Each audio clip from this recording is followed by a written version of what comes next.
It is game 2, Western Conference semifinals, and the Spurs trying to defend their castle. And they're doing so tonight. 59-35 is your halftime score. I caught that on you. Yeah, their home, their castle, Step Castle. I got it. That was a nice play on word, Ernie, but Kenny didn't get it. Oh, yes, he did. I just said I got it, and now you got it. Hey, it's NBA halftime. It's presented by Hyundai. Ernie Johnson, Charles Barkley, Kenny the Jet Smith, and sitting in for Shaquille O'Neal is Draymond Green. Where is Shaquille again? He's on assignment. Yeah, what assignment? This dude, he's not on an assignment because, exactly.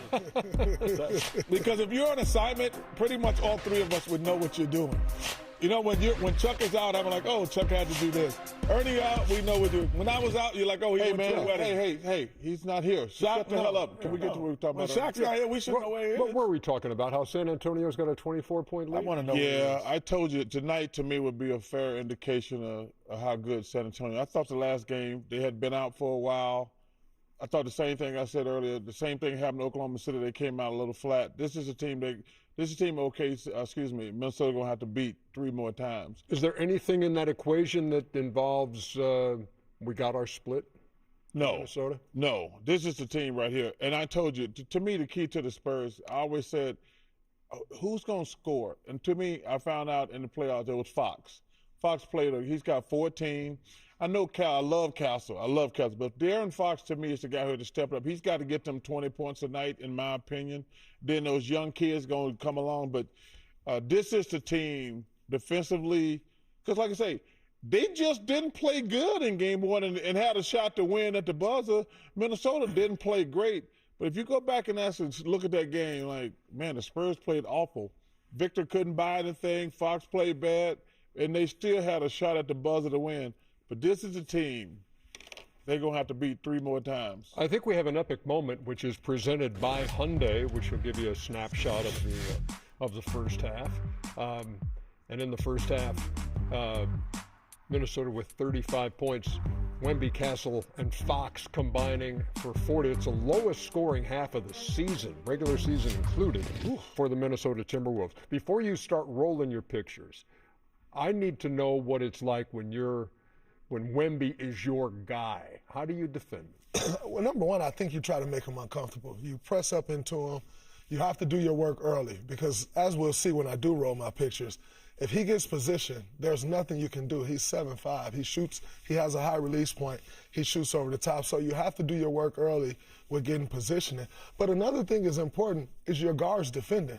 If you got guys getting downhill off straight line drives, he's at the rim getting lobs. You can't stop him. So I think he did a great job. He's doing a great job tonight of inserting himself, but now you got to do their work early. Yeah. Roll him, boys. Let's see what we got.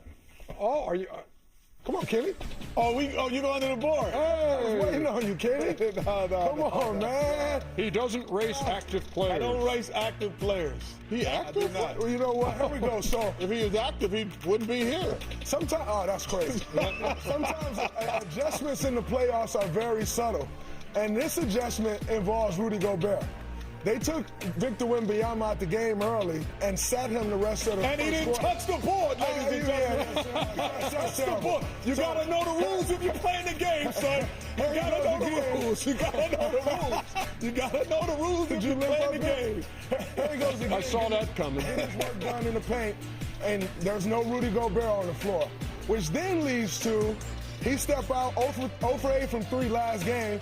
Who's back on the floor now? Rudy Gobert. Now I can take you to the perimeter and get it done. So I think with Coach Finch, he took him out. Coach Johnson took him out. He made the adjustment. They're playing a lot faster when Rudy's not on the floor, and they're getting up and down. But when Rudy's on the floor, they're taking Vic out the game, and they're allowing him to come back in against the smaller guys. He's establishing himself in the post, and then he can work outside, and I think that's why he's having a better game tonight. I'd like to see, like I said, there's no reason for him to take 8 3-pointers. I don't care who they playing. He took 8 3-pointers last game. I'm like, come on, man. We've had this conversation about Joel. Like, if you can shoot a couple jumpers, but if you in the post, you still, whether it's Rudy or anybody else, they're going to have to double you. And that's the only weakness in this game. He got to get stronger in his lower body because you can push him out, but you said it earlier. Once he gets in the post, he's a lot to handle. Wemby and Fox combining for 28 in the first half. They had 21 combined in game 1. Man, that was a heck of a first game in that series. 19 lead changes, 17 ties, a record 12 blocks for Wemby, and the unexpected return of Anthony Edwards, who scored 18 off the bench. Minnesota took the opener by 2, and now we get set for game 2 in San Antonio. That's where we find George Sodano. George, so I was looking at the injury report, and it looked like on the Minnesota side, Ayo Dosunmu would be available. He's missed the last couple. But Anthony Edwards was still listed as questionable. What's up? Yeah, we don't know just yet about him, EJ. We're going to talk to Chris Finch here shortly and get the word, and once we get that, we'll pass it along to you. But this is a confident Wolves bunch because Edwards powered through that last game, and he called himself about 75%. But they are getting the reinforcements, as you mentioned, with Dosunmu, and they're not afraid of going in there and attacking Wemby. You know, TJ Shannon said it after the game in the postgame. He's like, look, he can't block them all. And speaking of Wembanyama, you know, he kind of looked back at the game and felt like there were certain things he could have done differently, certainly offensively specifically. He felt like he wasted a lot of energy, so I would venture to guess he'll be in the paint a little more. He also talked about just the end of the game going in a blip, right? And he played the most minutes he's ever played in a game at nearly 40 minutes, and he played, I want to say, the last 16 minutes or so. He says he wants to be a little more focused and present in those particular moments and that he can help his team. And look, they're up against it in this situation because the stats are not in their favor. A team that loses the first 2 at home, it's happened 38 times. They've only gone on to win the series 5 times, EJ.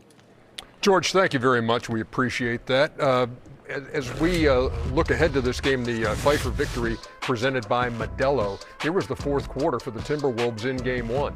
They scored 35. Edwards had 11 points in the fourth quarter, again coming off the bench in that game. And again, we'll see what his status is tonight for game 2. Wemby was otherworldly on the defensive end. George alluded to the fact that he said he thought he spent too much energy on things on defense and on things that really didn't help the team. How did you see his opener? I thought he was otherworldly in the first half defensively. I thought in the second half he looked tired. You got those guys, they're putting the body on him every play. They're putting the body on him offensively. They're attacking him defensively. And although he got the block shots to the point of Terrence Shannon Jr., they're going to keep going at him. And they got athletic guys with Terrence Shannon, Anthony Edwards, Naz Reid, Julius Randle. All those guys are getting downhill at him. So I think it's going to be interesting where they've managed Wemby's minutes all year long. They're not going to be able to do that in the playoffs, and I can see him wearing down like he did in game 1. Yeah, 3 guys with double-digit blocks in a playoff game. Akeem and Andrew Bynum, in addition to Victor. Is that the game he dunked on Shaq? Victor Wembanyama. I think that is. I think it is. Before we hear from you two guys on this, 12 blocks, unless you're talking to Chris Finch. When we looked at them, at least 4 of them were goaltending, maybe even a 5th. To me, it's a little alarming that none of them were called. So let's just say there were 4. That's 8 points. You know, the value of 8 points in an NBA game is massive. How many of those do you think were goaltends? They fouled me. They fouled me on the first one. But I mean, if you look at them, yeah, probably 3 or 4. Yeah. I wish I had that type of. I wish I had that type of treatment too. On the offensive side, Wemby did not have a big night. He was 5 for 17. He missed all the threes he took. 0 for 8.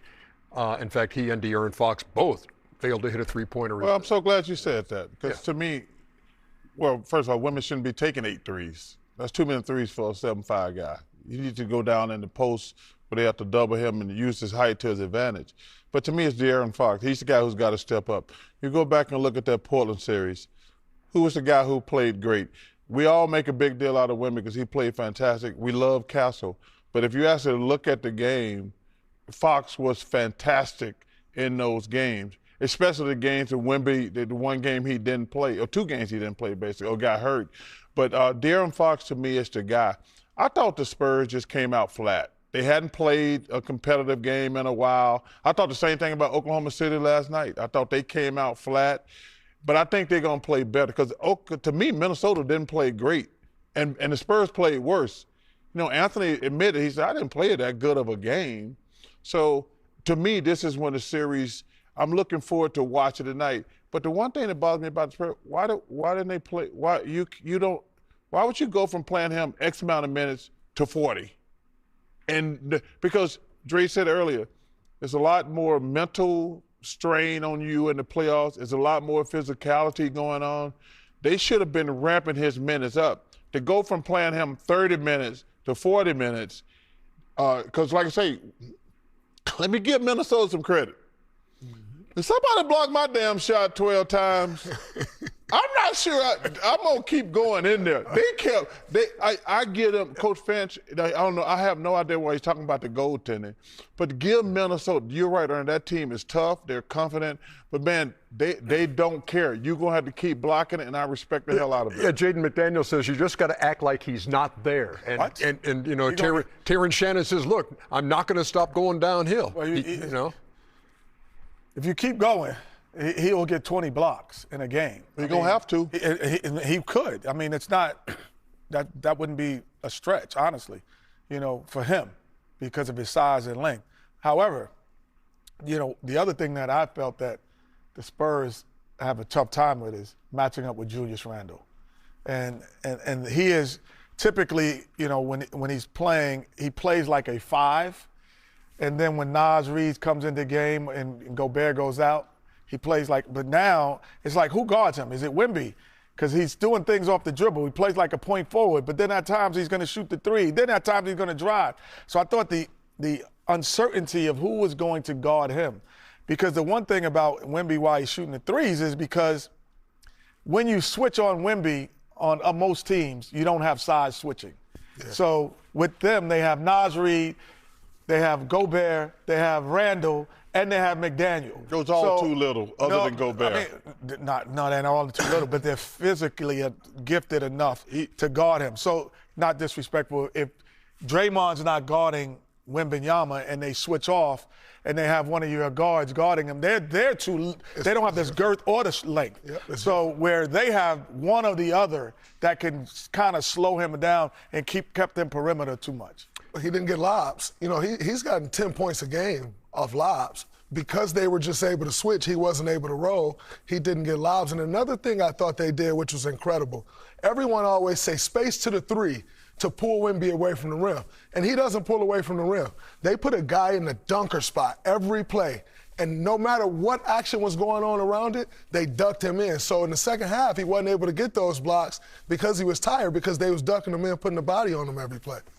We've talked about it before. Minnesota, in their 13 appearances in the playoffs, it's either been a first-round knockout or go to the Western Conference Finals. They took a step in that direction again this time, winning the opener in San Antonio. Exactly. You know, Tim, I do not remember Tim.